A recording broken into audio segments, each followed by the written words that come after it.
बिस्मिल्लाहिर्रहमानिर्रहीम। रोज़ा के आदाब व हकीकत। सबसे पहले है निगाह का रोज़ा। पहला अदब यह है कि नज़रें नीची रखो। जिन चीज़ों की तरफ निगाह डालना अल्लाह ताला को नापसंद है, इनकी तरफ निगाह ना की जाए। जिन चीज़ों को देखने से दिल भटकता हो और अल्लाह की याद से गफलत तारी होती हो, इनको ना देखो। हज़रत जाबिर से रिवायत है कि रसूलुल्लाह सल्लल्लाहु अलैहि वसल्लम ने फरमाया, 5 चीज़ें ऐसी हैं जिनसे रोज़ा टूट जाता है। एक झूठ, दूसरा गिबत, तीसरा चुगली, चौथा झूठी कसम और पांचवी शहवत की नज़र। दूसरा अदब जुबान का रोज़ा। जुबान से बेहुदा बात ना करो, झूठ ना बोलो, गिबत ना करो, चुगली ना खाओ, जुल्म की बात ना करो, झगड़ा ना करो, बात ना काटो। जुबान का रोज़ा ये है कि खामोश रहें, इन गुनाहों से बचें और इसे अल्लाह की याद और तिलावत कुरान में मशगूल रखें। एक हदीस में है कि रसूल सल्लल्लाहु अलैहि वसल्लम के ज़माने में 2 औरतों ने रोज़ा रखा। दिन गुजरने के साथ साथ भूख और प्यास की शिद्दत से इनकी हालत ख़राब हो गई। उन्होंने हजूर की खिदमत में आदमी भेजा और अफ्तार की इजाज़त तलब की। आप सल्लल्लाहु अलैहि वसल्लम ने इस आदमी को एक प्याला दिया और इरशाद फरमाया कि इन दोनों से कहना कि जो कुछ तुमने खाया है इस प्याला में कह कर दो। एक औरत ने कह तो की तो आधा प्याला ताज़ा गोश्त और खून से भर गया। दूसरे ने कह की तो प्याला पूरा भर गया। लोगों को बहुत ताज्जुब हुआ। रसूलुल्लाह सल्लल्लाहु अलैहि वसल्लम ने फरमाया कि इन दोनों ने इस ग़िज़ा से तो रोज़ा रखा जो अल्लाह ने हलाल की है, और जो चीज़ इसने हराम की है इसे खाती रहीं। एक दूसरे के पास बैठी तो दोनों ने लोगों की ग़ीबत शुरू कर दी। दोनों ने लोगों का जो गोश्त खाया था वही गोश्त प्याले में है। तीसरा अदब कान का रोज़ा। कानों को बुरी बात सुनने से रोको, इसलिए कि जिन बातों का जुबान से निकालना हराम है, इनका सुनना भी हराम है। इसी वजह से अल्लाह ताला ने कानों से झूठ सुनने और हराम का माल खाने वालों का जिक्र साथ साथ फरमाया है। गीबत सुनना और खामोश रहना भी हराम है। अल्लाह ताला फरमाता है, फिर तुम भी इन्हीं की तरह हुए।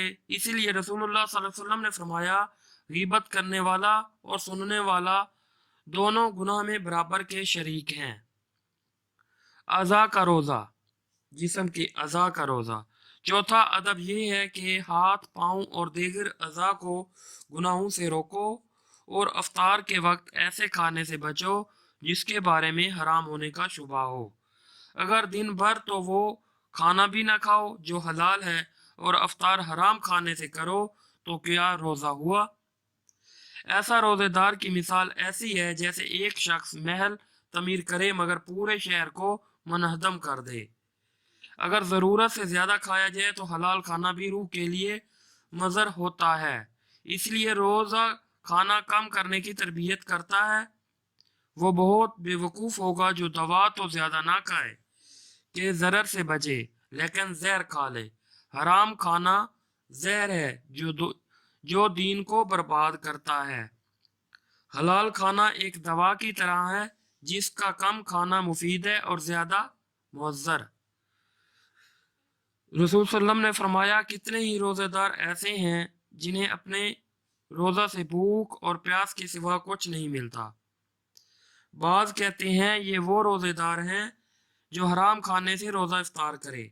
बाज़ ने कहा है कि वो शख्स मुराद है जो रोज़ा के दौरान तौमे हलाल से तो रुका रहे लेकिन लोगों का गोश्त खाता रहे, यानी गीबत करता रहे जो हराम है।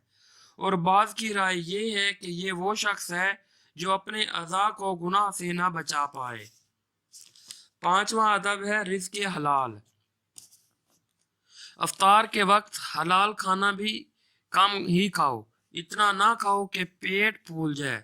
इसीलिए कि अल्लाह के नज़दीक हलक तक भरे हुए पेट से ज़्यादा नापसंदीदा कोई भर जाने वाली चीज़ नहीं। अगरचे खाना हलाल हो, शैतान पर गालिब आने और शहवत का जोर तोड़ने पर रोज़ा से क्या मदद मिलेगी? اگر روزے دار افطار کے وقت دن بھر کی بھوک پیاس کی تلافی کر دے اور ایک وقت میں اتنا کھائے جتنا دن بھر میں کھاتا تھا۔ افطار کے وقت کھانے کی انواع و اقسام زیادہ ہوتی ہیں، چنانچہ رمضان کے دنوں میں اچھے اور نفیس کھانے اتنا زیادہ کھائے جاتے ہیں کہ اور دنوں میں کئی مہینے بھی نہ کھائیں۔ ظاہر ہے کہ روزے کا مقصود تو خالی پیٹ رہنا اور خواہش نفس کو قابو میں رکھنا ہے تاکہ نفس میں تقوی پیدا ہو۔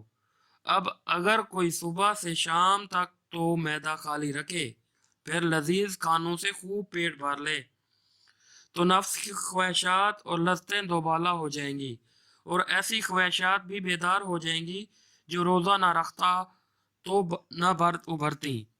بہتر یہی ہے کہ رات کو بھی اپنا پیٹ اتنا خالی رکھیں کہ تہجد اور دیگر وظائف میں آسانی ہو، شیطان دل کے پاس نہ آنے پائے اور عالم ملکوت کے دیدار سے فیض یاب ہو سکیں۔ اگرچہ صرف پیٹ کا خالی رکھنا بھی کافی نہ ہوگا جب تک وہ اپنی فکر اور ارادہ کو اللہ کے علاوہ ہر مقصود سے خالی نہ کر لے۔ چھٹا ادب ہے خوف و رجا۔ روزہ افطار کرنے کے بعد خوف و رجا کی کیفیت طاری ہو، امید رکھے کہ اللہ تعالیٰ اس کا روزہ قبول فرمائے گا اور اسے مقربین میں شامل کرے گا، ساتھ ہی ڈرے کہ شاید اس کا روزہ قبول نہ کیا جائے اور وہ اللہ کے غضب کا مستحق ٹھہرے۔ حقیقت یہ ہے کہ ہر عبادت سے فارغ ہونے کے بعد یہی کیفیت ہونی چاہیے۔